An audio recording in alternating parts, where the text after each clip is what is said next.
வணக்கம். நான் லாவண்யா. பிஸ்லி ஃபேமிலிக்கு அனைவரையும் வரவேற்கிறேன். தலைவர் அவர்களுடைய பரப்புரையும் சரி, தலைவர் அவர்களுடைய என்ஜாய்மெண்ட்டும் சரி, ஒண்ணு கூட உட்காந்து பாக்குற அளவுக்கு உட்காந்து குதிச்சுக்கிட்டு இருக்கேன். உண்மையை சொல்லணும்னா அவர் கிட்டத்தட்ட ஒரு குழந்தையாவே மாறிட்டாரு இன்னைக்கு ஃபுல்லா.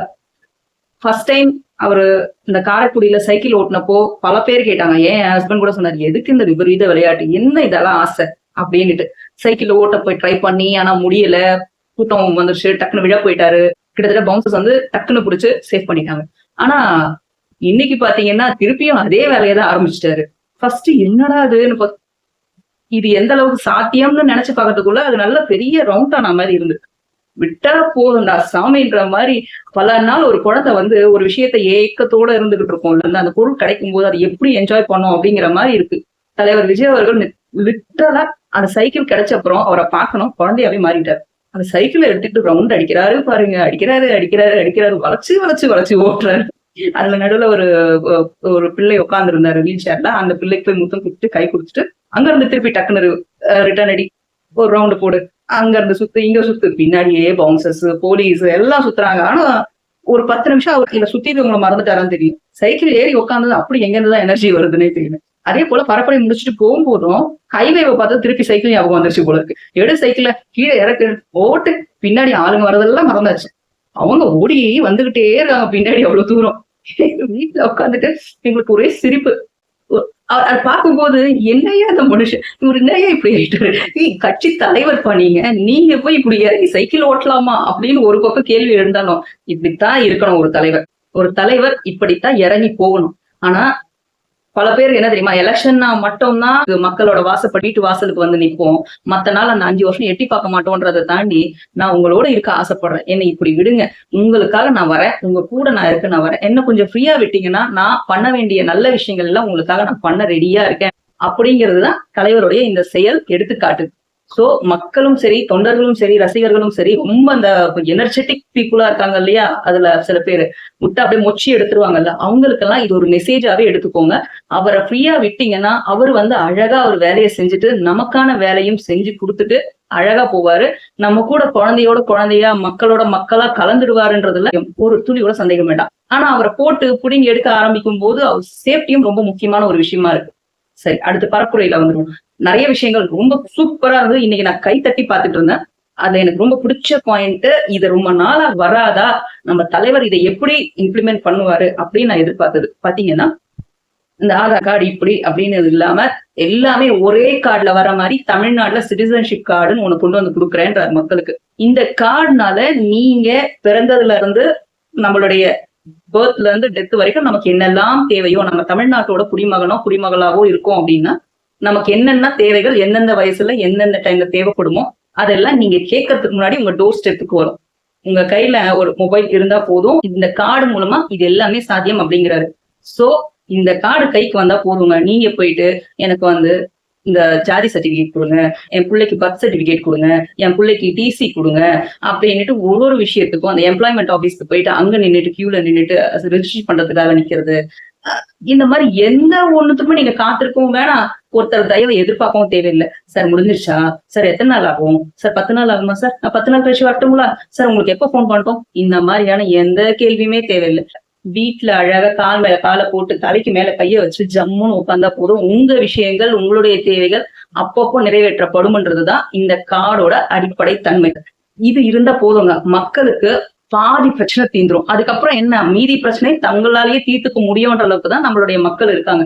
தமிழ்நாட்டுல நிஜமாவே படிப்பறிவுன்றது நல்லாவே இருக்கு மத்த இதுல கம்பேர் பண்ணும்போது. ஏன்னா மத்த ஊர்ல இருந்து எல்லாம் இங்க வந்து படிக்கிறாங்க. ஆனா இன்னமும் நம்ம வந்து முன்னேற வேண்டியது ரொம்ப அதிகமா இருக்கு. இங்க இருக்கிற அரசியல் தலைவர்கள் சரியா இருந்திருந்தா, மற்ற இந்த மாதிரியான விஷயங்கள் சரியா செஞ்சிருந்தா நம்ம இன்னமும் ரொம்ப சூப்பரா வளர்ந்துருப்போம்.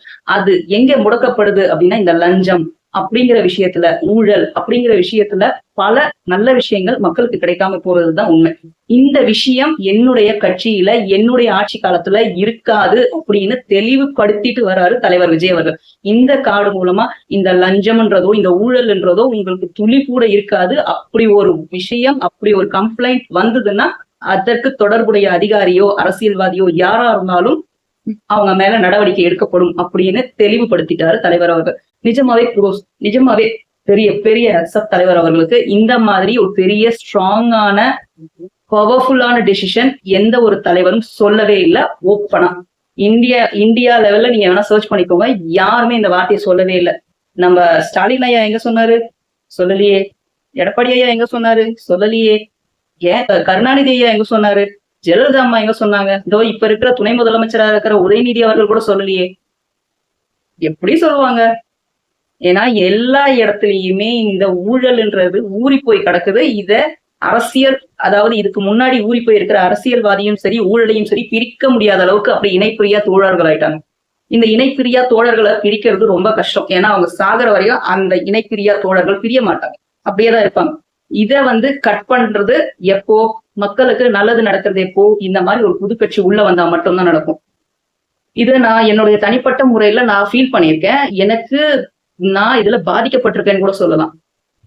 இது தமிழ்நாடுன்ற நம்ம நாட்டுல இது இம்ப்ளிமெண்ட் ஆச்சுன்னு வச்சுக்கோங்களேன், மக்களோட ஒத்துழைப்பு இருந்ததுன்னா இது சக்சஸ்ஃபுல்லா இம்ப்ளிமெண்ட் ஆயிடும். சக்சஸ்ஃபுல்லா இம்ப்ளிமெண்ட் ஆச்சு அப்படின்னா இந்தியா லெவல்ல கொண்டு போக முடியும். இந்தியா லெவல்ல கொண்டு போகும்போது ஸ்டேட்ல நடந்த இந்த சக்சஸ்ஃபுல் இம்ப்ளிமெண்டேஷனை சென்ட்ரல் லெவல்ல இம்ப்ளிமெண்ட் பண்ண முடியும்.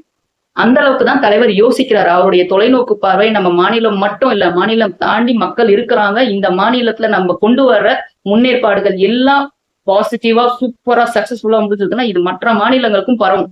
நம்ம நிச்சயமா ஒரு நல்ல எடுத்துக்காட்டா இருக்கும் தமிழ்நாட்டு மக்கள், தமிழ்நாட்டோட அபிவிருத்தியும். இதுக்கப்புறம் இது நமக்கு வேணும்னு நினைச்சா நம்ம பண்ண வேண்டிய ஒரே விஷயம், இது மக்களுக்கு கொண்டு போய் சேர்க்க வேண்டியது. அடுத்து தலைவர் விஜய் அவர்களை இந்த 2026 செலக்ட் பண்ணி முதல்வரா உட்கார வைக்க வேண்டியது. அடுத்து வருவோம், படம் ஜனநாயகன் லீக் ஆச்சுதான். ஆமா, அது பல பேர் பார்த்துட்டாங்க. அதுக்கு என்ன பண்ண முடியும்? அதுக்கு ஒரு 2 ஜீவிகள் மட்டும், முக்கியமா அவங்க 2 பேரும் நான் சொல்லிக்க விரும்புறேன். ஒரு பக்கம் அமீர், இன்னொரு பக்கம் சாட்டை. அமீர் சொன்ன சில பாயிண்ட் மட்டும் நான் சொல்லிடுறேன். என்ன சொன்னாரு? அவர் எத்தனை கூட்டங்கள் போறாரு, அங்க வெறும் தமிழக வெற்றி கழக தொண்டர்கள் மட்டுமா இருப்பாங்க, திமுகவை சார்ந்தவங்களும் இருப்பாங்க, அதிமுகவை சார்ந்தவங்களும் இருப்பாங்க, நாம் தமிழர் கட்சியை சார்ந்தவங்களும் இருப்பாங்க. ஆனா அவர் நல்லா சேஃபா போயிட்டு தானே வராரு, ஒரு பிரச்சனையும் இல்லையே, நல்லா தானே இருக்காரு. ஒரு பாயிண்ட வச்சாரு. மற்ற கட்சி தொண்டர்களை நீ ட்ரிகர் பண்ணி பாக்குறியா அப்படின்ற கேள்வி எனக்கு எழுந்தது.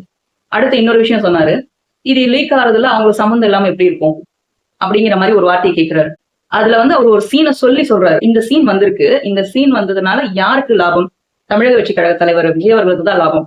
அவர் மாற்றம், அதாவது விரல் காட்டிட்டு தேர்தல் தான் மாற்றம்னு சொன்னாராமா. எனக்கு அவர் சொன்னது கரெக்டா நான் சொல்றேன்னான்னு தெரியல, என்ன சீன்னு எனக்கு சொல்ல தெரியல.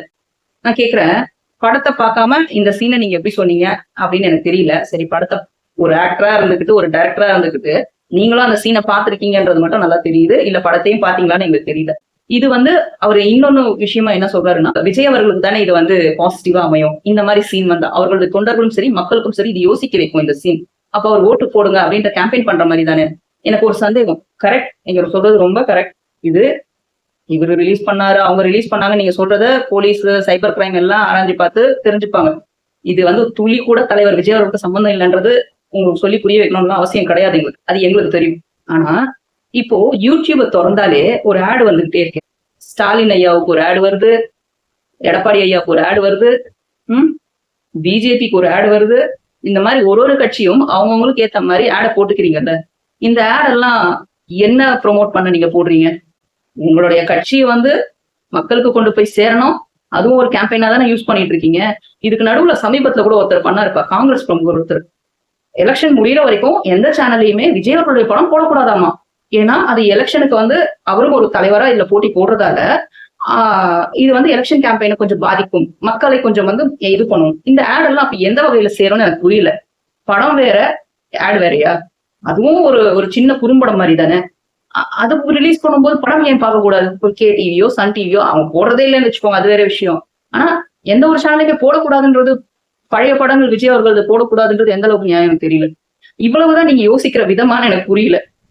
ஒரு மக்கள் கிட்ட நான் போய் சொல்றேன், ஆனா சொன்ன உடனே மக்கள் மாறிடுவாங்களா? நான் கையை கட்டி டைலாக் சொன்னதுமே உடனே மக்கள் மாறிடுவாங்களா? சோ ஒண்ணு இவங்க விஜய் அவர்களை பார்த்து பயப்படுறாங்கன்ற, ஆனா அதை வெளியே காட்டிக்க முடியாம இப்படி கொப்பளிக்கிறாங்க. இதுல அமீர் அவர்கள் சொல்றாரு, இஸ்லாமியர்களுக்கு இதுல அநீதி இழைச்சிருக்காங்க அப்படின்ட்டு. இது ஒரு பக்கம் வைங்க, இது மொத்தமாவே நான் இந்த டாபிக்கை பேசணும். அடுத்து இந்த சாட்டை இருக்காங்க, அந்த சாக்கடை பெயர், மன்னிச்சிருங்க, நான் இப்படிதான் மரியாதை இல்லாம பேசுவேன் இந்த மாதிரி ஆளுங்களுக்கு. அதுவும் எலெக்ஷன் முடிகிற வரைக்கும் என்னால அந்த டென்ஷன் ஏத்துக்க முடியல.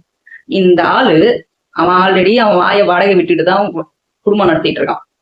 அவனுக்கு இருக்கிற கார் எப்படி வந்துச்சு, அவன் போட்டுக்கிற ட்ரெஸ் எப்படி வருது, அவன் அந்த பாலிஷா இப்ப எப்படி சுத்திட்டு இருக்கான் அப்படின்றது எந்த காசுல வந்ததுன்றத அத பாக்குறவங்க தெரிஞ்சுக்கோங்க. அப்படிப்பட்டவன் தலைவர் விஜய் அவர்களை வசப்பாடிட்டு தான் இந்த ஜனநாயக இதுக்குள்ள வரும். அவன் சொல்றான் 9,000 சதுர அடி வீட்டுல தனிமையா இருக்காரு, என்ன பண்ண போறாரு, 9,000 சதுர அடி வீடு எதுக்குன்னு. தலைவர் விஜய் அவர்கள் அவர் சம்பாதிச்சாரு, உழைச்சாரு, படத்துல நடிச்சாரு, அவ்வளவு வேலைகள் செஞ்சாரு, அவ்வளவு கஷ்டப்பட்டாரு, அதுக்கான ஊதியத்தை வாங்கினாரு, வீடை வாங்குறாரு, காரை வாங்குறாரு, எல்லாம் பண்றாரு. நீ என்னத்த கிழிச்ச இது வரைக்கும், என்ன இது பண்ண, உனக்கு எப்படி கார் வந்துச்சு, நீ எப்படி இப்ப இவ்வளவு பாலிஷ்டா இருக்க, நீ போடுற ட்ரெஸ்ஸுகளோட காஸ்ட் என்ன, இதெல்லாம் நாங்களும் கேட்கலாம்ல. ஒண்ணுமே இல்லாத நீயே இப்படி சுத்தும் போது பல 100 கோடிகள் சம்பளம் வாங்குறவருக்கு 9,000 ஸ்கொயர் ஃபீட்ல வீடு இருக்க கூடாதா? ஏன்டா வயிறு எறிகிற? அடுத்து இன்னொரு விஷயம் சொன்னாங்க, பைரசி எல்லாம் நான் சப்போர்ட் பண்ண மாட்டேன், படங்களை இந்த மாதிரி பைரசியில பாக்குறது தவறு, இந்த மாதிரி எல்லாம் இல்லீகலா பார்க்க கூடாதுன்ற மாதிரி மென்ஷன் பண்றான். பண்ணிட்டு அவன் சொல்றான், இந்த படத்துல வந்து இது நடந்தது, ஃபர்ஸ்ட் ஃபைட்ல ஃபர்ஸ்ட் சீன்ல ஆரம்பிச்சு first scene last scene climax எப்படி அவனுக்கு தெரியுது? பார்க்க முதற்கொண்டு தானே தெரியுது. டாப் டு பாட்டம் ஃபுல்லா படம் பார்த்துட்டு இருக்கான், ஆனா பார்க்காத மாதிரியே பேசலாம். எனக்கு ஒருத்தவங்க சொன்னாங்க, நான் சொல்றேன், அது எப்படி ஒருத்தர் சொன்னது அப்படி அப்பட்டமா ஒப்பிக்க முடியும்? அவ்வளவு பெரிய ஞானியா இந்த ஆளு ஒரு மண்ணும் கிடையாது, படிச்சதை உங்களுக்கு வந்து வாந்தி எடுத்துக்கிட்டு இருக்கான் அவன், அவ்வளவுதான். அதை கொஞ்சம் எமோஷனலா சொல்றான். அவன் பெரிய இதுன்னு உட்காந்து பேசுறதை எல்லாரும் கேட்டுக்கிட்டு இருக்காங்கலாம் கிடையாது. அதையே அவன் காசு கொடுத்து வியூஸ் வர வைக்கிறானான்னு கூட எனக்கு தெரியல. ஏன்னா காசு கொடுத்தா வியூஸை அதிகமா காட்ட முடியும், 1,00,000ன்றத 1 கோடியும் கூட காட்ட முடியும். சோ நீ எந்த மாதிரி வியூஸ் ஏத்திட்டு இருக்க, காசை கொடுத்து வியூஸ் ஏத்தியா என்னெல்லாம் எங்களுக்கு தெரியாது. அதனாலதான் பல லட்சங்கள் காட்டுதான்னு கூட தெரியாது. அதனால தயவு செய்து உங்களுக்கு பல லட்சம் போயிருக்குன்னா நல்லா வாய் பொழந்து பார்க்காதீங்க, அது காசு கொடுத்து கூட வந்திருக்கும். ஏன்னா இது உங்களுக்கு ஒரு எக்ஸாம்பிள் சொல்றேன், பராசக்தி வந்து இத்தனை டைம்குள்ள அவ்வளவு லட்சங்களுக்கு ஒரு கோடிக்கு மேல கணக்கு காட்டினாங்கல்ல, அந்த மாதிரி கணக்கு தான் இதுவும். சோ இவனுங்களுக்கு எல்லாம் வியூஸ் போகுதுன்னா, இத்தனை பேர் பாக்குறாங்கன்னா தயவுசெய்து ஏமாந்துடாது. காசு கொடுத்தாலும் பார்க்கலன்னா கூட வியூஸை ஏத்தி காட்ட யூடியூப் கிட்ட ஒரு இது இருக்கு. இதுதான் உண்மை. அவன் அதுல சொல்றது இஸ்லாமியர்கள் அசிங்கப்படுத்தி பேசியிருக்காரு. அந்த படத்தை பார்த்தாங்கன்ற மாதிரி சில பேர் சொல்லியிருக்காங்க. அவங்க என்ன சொல்றாங்கன்னா, இஸ்லாமியர்கள் அசிங்கப்படுத்துற படம் கிடையாது, இது Facebookல நிறைய வந்துகிட்டே இருக்கு. நிறைய முஸ்லிம்ஸ் பர்சன் வந்து இதை ஷேர் பண்ணியிருக்காங்க. ஒரு ஊடக நண்பரும் இதை ஷேர் பண்ணியிருக்காரு.